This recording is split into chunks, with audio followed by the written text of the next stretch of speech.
Hello and welcome to another edition of Choose the Challenge Mindset Alchemy. I'm LaWanna Bradford and I'm here with the amazing co-host and founder of this show, none other than Constance, aka Connie Wells. And today, I think Connie, we're going to be talking about wearing the mask. What's going on today? Yes, we're talking about masks. The masks we wear, why do we put them on? But we're going to talk about 4 steps of why we put them on and how we need to take them off, basically. We are talking about the mask we wear. We all wear them. Let's just be honest. We all wear them. So let's talk about that today.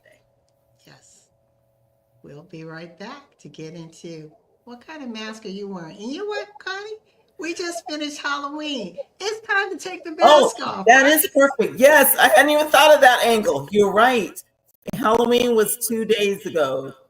It's time to take the mask off, ladies. We're going to do that. Yes, we'll be right back.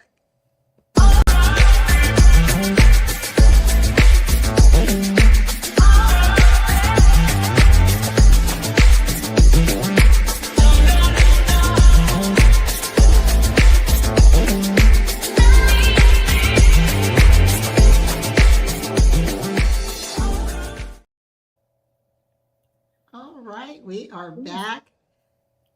I want to read something, if I can, and then let you jump into this because we were talking about this a couple weeks ago about wearing the mask, and there's a poem by the poet Paul Lawrence Dunbar, and it's called "We Wear the Mask." So lean in, and Connie's going to help us all unpackage this.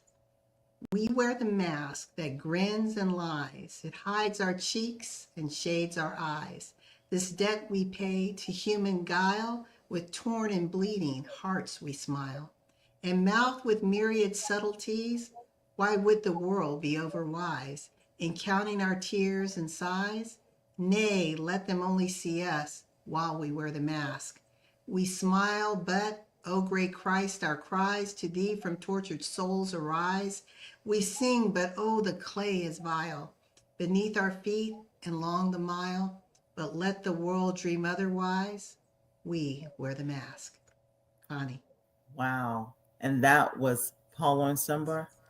Paul Lawrence Dunbar. So y'all, we've been wearing masks for centuries, apparently. We have been wearing the mask. And how do we take off the mask that we've been wearing without losing ourselves? How do we do that? How do we not lose who we are? But we need to take these masks off and we need to be authentic, right? Many of us think we already are authentic, or we think we have taken these masks off. Let's go over a few things that will let us know, first of all, how to recognize that we're wearing the mask. And the first thing is to acknowledge it. Are we willing to be vulnerable enough to acknowledge that we are even wearing a mask or several masks? I can tell you throughout my life, I've worn several masks, and I know I have. You know, we talk about, we put on all these hats, but what about these masks? Because these masks we usually wear most of the time, and they're invisible. We're not talking about the Halloween mask that LaWanna just brought up a minute ago, which is really, really perfect for this segment that we just got out of that season, and those masks need to come off, right? But we're talking about how we cover who we really are. Why do we do that? Why do we do that? LaWanna. Yeah, I think when you think about it, at least I think we're doing a better job in raising our children today and being self-aware and talking about self-discovery and self-expression. But I'm just speaking from our generation, that wasn't it. It was like children should be seen and not heard. We were told, girls act this way, boys act this way. We were corralled into this state of being. And that in and of itself, I believe, is a mask, right? It may not have felt comfortable, but it was all we knew. So as you're very impressionable.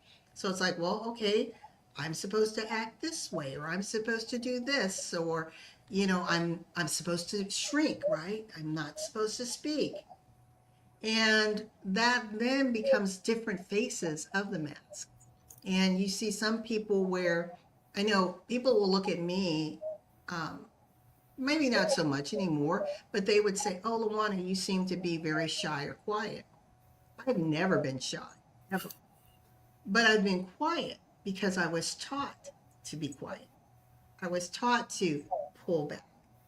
And I remember, it was funny in preparing for this show, I remember in school, when I was in elementary school, I would get A's, great, great, great. But then in the comments section, it would say, "LaWanna is a little bit talkative. After she finishes her assignment, she's right," being the little B. And and that would always trouble my parents. And they're like, you shouldn't draw attention. You shouldn't do this. So it was what I shouldn't do. And so in order for it to get mom and dad's approval, it's not, they were just doing what they knew. I shrank. Yes. And The even mask of now I show perfection. up and I always tell people, and I've learned the art of listening, right? So I really lean in and I've honed that skill set, but I'm actually more comfortable listening than I am in the forefront. But Yes. before I think the way I was designed was to be that vocal person, but I was trained and taught and conditioned, pull back, Yes. And Connie. for me, I think it's quite the opposite. Of course, it was the mask of perfection. I just said the mask of perfection that I feel like many of us in our generation were taught to wear, because we had to look a certain way. I know my family, we had to look a certain way. Now, we did do well in school, my brother, myself, my sister, we were expected to do that, right? I was always the shy one. I was always the one that pulled back. And I never felt I had anything to say. But that was a mask of protection because I was shy. I did not want to say things. So I really wore that shy mask, proudly, I guess, if you can wear a shy mask proudly. But I wore that mask because I was afraid to say something. And I knew that was my protection. Everybody knows I'm shy. They're not going to expect me to say anything. So that was a mask that I carried that one up through adulthood until very recently, when I had to start really letting my real self show. I had to start speaking more in public and things like that. Even when I worked all those years with clients, I still was shy. I still had that uncertainty. So I wore that shy mask, and everyone said, "Oh, Connie's so quiet. She's so quiet." No, inside of my mind, I'd be bursting, ready to burst out. But I had to keep that mask. And I think that mask, many times we wear masks for protection. And I think that was protection for me. That was so I didn't have to maybe deal with certain things. I mean, when you speak out, you're putting yourself out there for criticism, for rejection, for so many things. So that mask of, it was a mask of perfection, but I used it as protection. And how many of us do that? What do we Well, do? that's huge what you just said, that you used it for protection. And we have to realize that when we're conditioned, right, we go through our primary socialization with our parents and then secondary, et cetera, with school. We don't come into the world with tools, mindset tools, awareness tools, right? We just come as these little cute babies of joy. But what helps us to experience and relate to the world is how the world feels to us. That's where our senses become so important.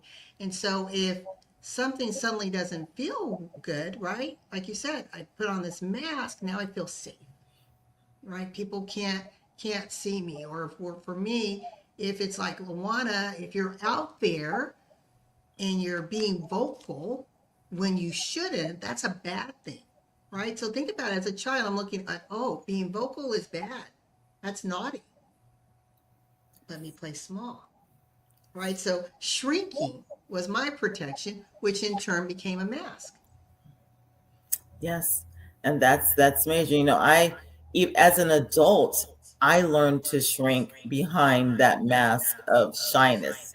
I learned to shrink. So that was easy to do. When you're shy and you don't talk much anyway, it was easy to shrink into that spot and sitting and just knowing there's things you want to say and you just couldn't say them because you did not want to be judged again. Like I said, you didn't want rejection. It just kept you safe.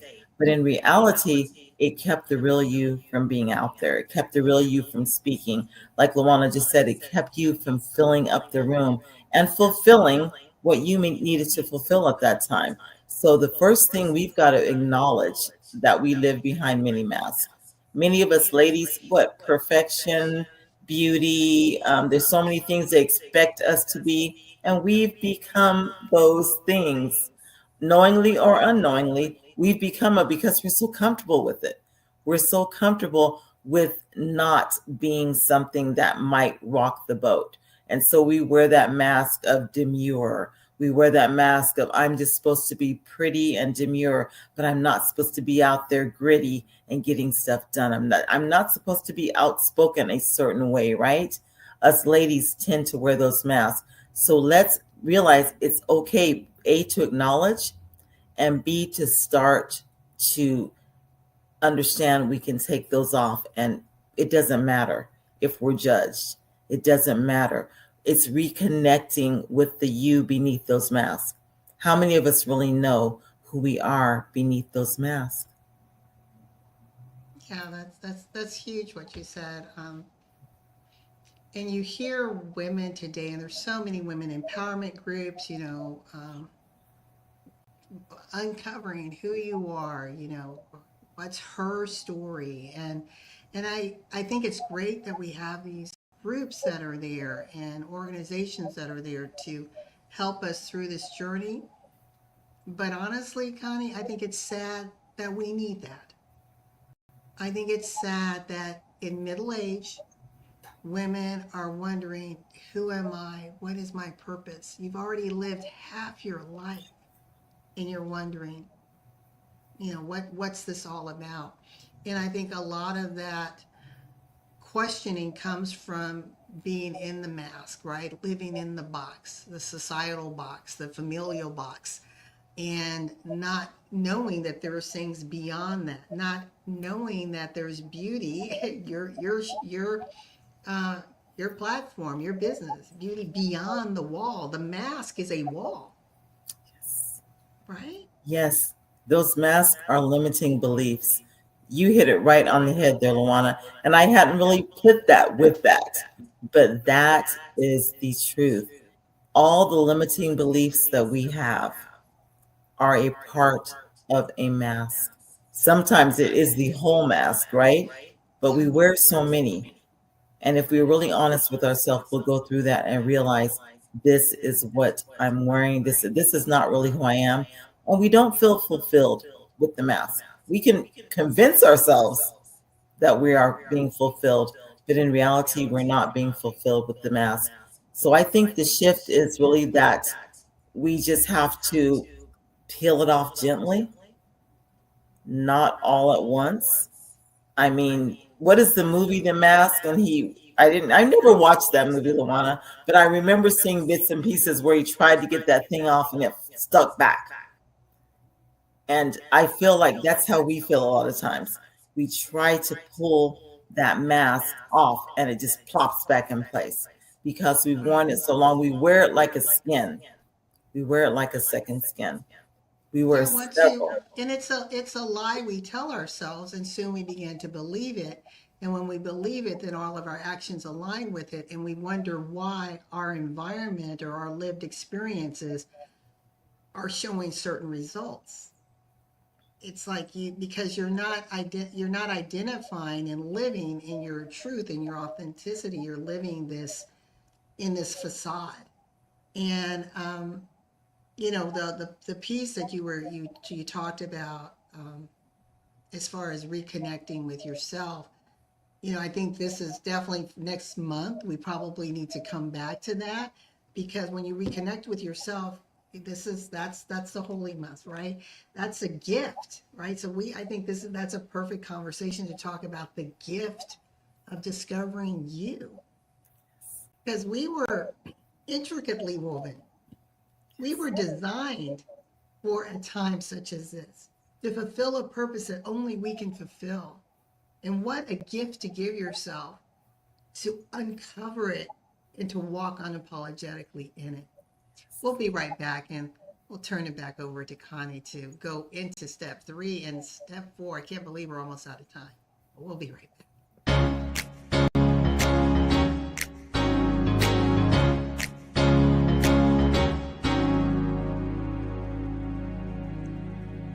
I've been searching for a gold mine, been digging for a long time, looking for a diamond of the rarest kind.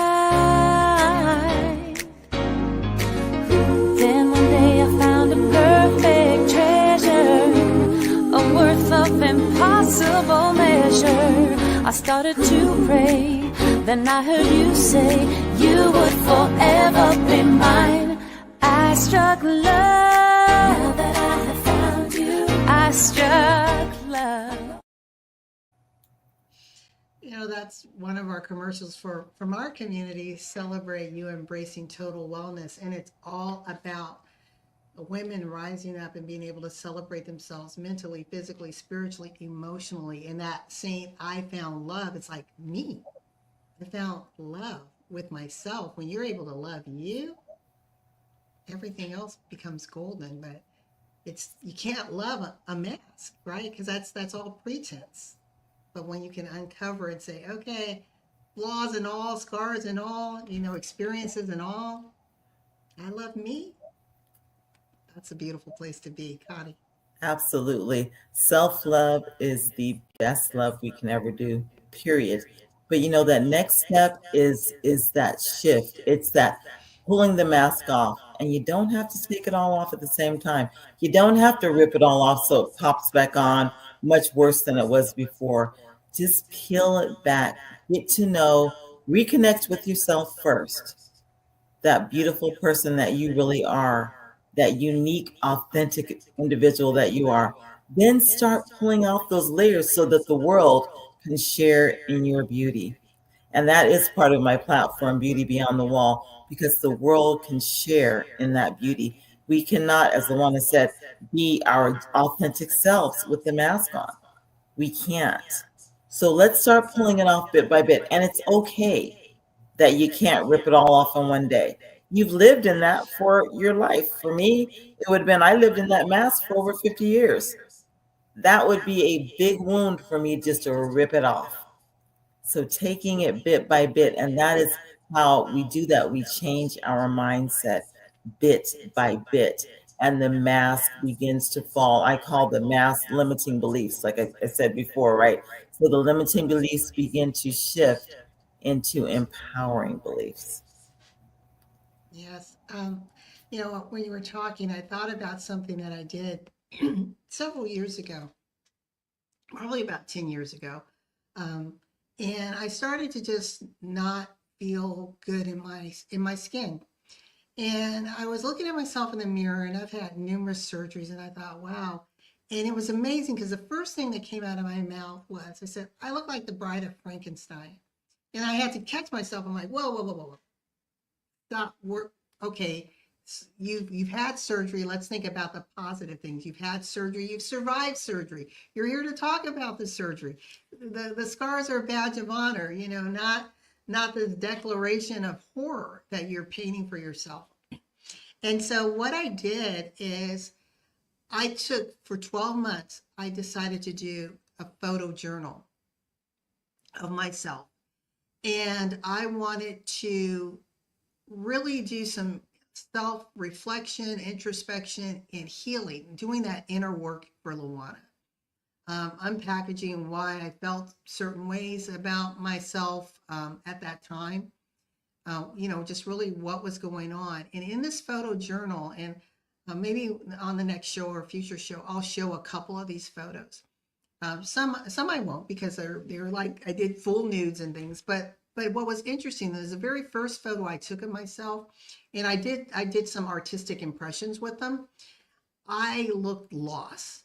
It looked like I was in a haze. There was just a myriad of dark colors that I put around myself, because this photo journal was to express the state of being that I was in, that I felt that I was in. So I looked at that one, and then there's a ton of photos in between there. And then the final one, which was in December, I looked like a totally different person. I mean, I physically transformed in that year, where the last photo, my head is, leaning back and I'm smiling, and it just showed the joy. And again, I just wanted to challenge myself doing that. And I've shared this journal with some of my friends, and it was just, again, instead of doing where I'm writing, I photo journaled so that I could see how our mindset and the dark thoughts and even being around negative energy literally changes the way you physically look. Yes. And with that, I realized with self-talk, with speaking love, speaking life to myself, surrounding myself with positive energy, it reflects back. So I think that's so important, that as we are pulling back that mask, doing so in a healthy way, but then filling that with light, with love, with health, with joy, with peace, with those affirming words of who you are and how beautiful and amazing you are. And I truly believe, because I lived it, you're going to see you physically transform from one to another. And I'm not saying, oh, here I was looking sad and here I was smiling. I physically look like a different person. I love that. It's like, that sounds like lovingly removing the layers. And that over those 12 months, you lovingly removed the layers. At first, like you said, you might have been horrified, like, what in the world? But by month 12, you were laughing with joy. So that's lovingly removing the layers. And once we remove those layers lovingly, I said, it doesn't have to be fast, ladies. It does not have to be fast. Let's just get into it. And I wanted to hit this really quick, those that like to use photo filters. That's an outward expression of these inward masks we wear. I know people that never take a photo without a filter, ever. How about we do this? We start taking photos without filters, sort of like LaWanna did. And we can have them for ourselves. We don't have to share them, but we can start appreciating what we love about ourselves, removing those masks. And finally, once we do that, we accept our truth. We're not looking for approval. We are looking for empowerment, and we accept our truth. We anchor ourselves in that truth of who we actually are. By the time we have removed layers and we see who we really are, we've reconnected, and we're anchoring ourselves in that truth, then we can start to be empowered and feel comfortable being our authentic selves. And then we can serve others, we can give, because from our authentic selves, people are going to be healed. They're going to be drawn to the authentic you. And I found that out because I stopped wearing certain masks I was wearing to become who I'm supposed to be. And I realized that people were more drawn to the authentic version of me than that shy, quiet, protected, I'm not going to say anything version of me. Love that. We're going to take a quick break. I want to show something that fits right with what you said, and then we'll be closing out. But this is a clip from a docu-series that was launched last month called Beyond the Battle, When Beauty Meets Strength.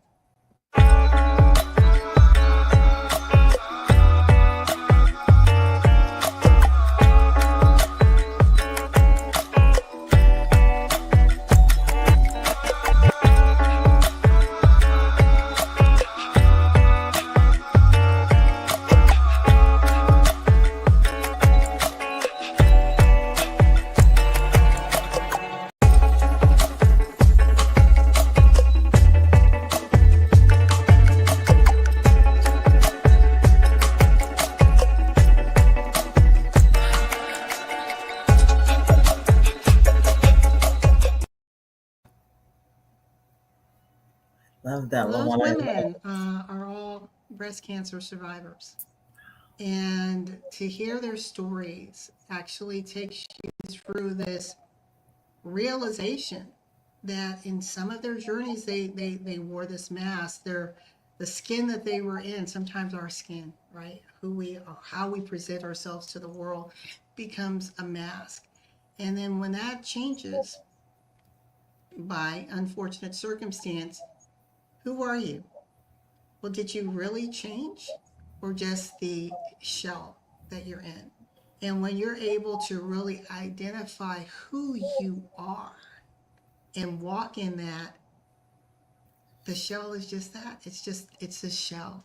And these women from 3 years survivorship to 26 years survivorship shared some heartbreaking, but yet on the other side, joyful moments of transformation and embracing themselves. And those photos that you saw are their recent photos, you know, of walking in their glory, walking in their truth, unmasked, unapologetic, bold, and in living color. Absolutely love that, LaWanna. I love it. I know we're wrapping up now, and I just wanted to say a few things about the masks we wear. Let's first acknowledge them. Let's see why we wear them. Acknowledge that we wear them and see why. Let's do that, and then let's shift. Let's spend some time acknowledging who we are and taking the mask off, peeling it layer by layer. Let's spend some time doing that. And finally, let's start empowering ourselves. Let's anchor in who we know we are. Anchor ourselves in that truth, in who we know we are. And that will become empowering for us. So let's become aware, let's shift, and let's empower as far as the masks that we wear go. All of us wear them, ladies. Let's take some time, think about it, and start working on us because we love us the best. Yes. I love this. This is so great. Mindset Alchemy comes the first Monday of every month, Connie and I. And if you want to be a guest on Choose to Challenge, if you want to be a guest on Mindset Alchemy, information is below. We'd love to have a conversation with you and see how you might be able to show up and serve our audience and how we can just have amazing, brilliant conversations that we believe are transforming lives one story at a time. This went too fast, Connie. It did. We're going to have to revisit it sometime. Yes, definitely. Well, like I said, next month, I think when we're talking about peeling back, you know, and being that gift to yourself for the holidays, and I think that'd be a good conversation for us to get ready to show up bold, beautiful, and unapologetically us for the new year and beyond. We're going to do one quick takeaway, and then Connie will close us out. Are you ready to defy gravity and challenge the impossible? Meet LaWanna Bradford, the visionary leader behind Choose to Challenge on E360 TV. Now in its 5th season, this groundbreaking show shines a spotlight on voices of change from across the globe. Born during the pandemic, Choose to Challenge becomes a platform for transformation where no topic is off limits. Every episode highlights individuals breaking barriers, rewriting narratives, and making an impact. Ready to share your story and inspire change? Call 404-618-2824 to become a guest. This is your moment to rise. Tune in now at e360tv.com. Your voice matters. Let's change the world together.